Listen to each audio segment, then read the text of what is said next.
بسم الله الرحمن الرحيم نحمده ونصلي على رسوله الكريم أما بعد أعوذ بالله من الشيطان الرجيم بسم الله الرحمن الرحيم اللهم أنت ربي لا إله إلا أنت عليك توكلت وأنت رب العرش الكريم ما شاء الله كان وما لم يشأ لم يكن ولا حول ولا قوة إلا بالله العلي العظيم أعلم أن الله على كل شيء قدير وأن الله قد أحاط بكل شيء علما اللهم إني أعوذ بك من شر نفسي ومن شر كل دابة أنت آخذ بناصيتها إن ربي على صراط مستقيم. سامعین کرام، یہ جو دعا ابھی پڑھی ہے یہ حادثہ سے بچنے کا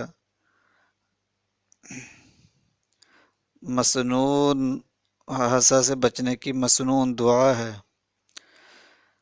اللہ تعالی نے اس کے اندر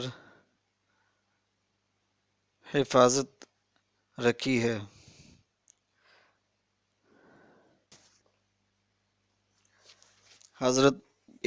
حضرت ابو درداء رضی اللہ عنہ حاضر ہوا اور عرض کیا کہ آپ کا مکان جل گیا۔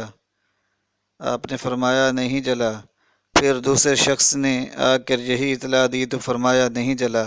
پھر تیسرے شخص نے آ کر یہی خبر دی، آپ نے فرمایا نہیں جلا۔ پھر ایک اور شخص نے آ کر کہا اے ابو درداء، آگ کے شرارے بہت بلند ہوئے مگر جب آپ کے مکان تک آگ پہنچی تو بجھ گئی۔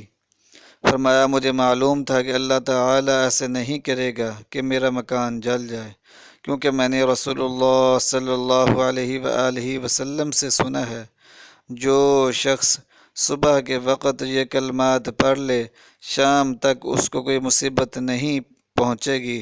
میں نے یہ کلمات صبح پڑھے تھے، اس لیے مجھے یقین تھا کہ میرا مکان نہیں جل سکتا۔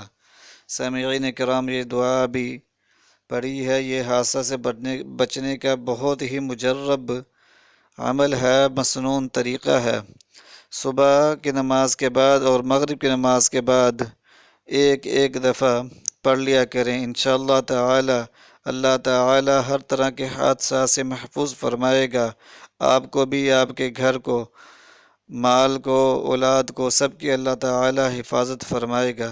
وآخر دعوانا ان الحمد للہ رب العالمین۔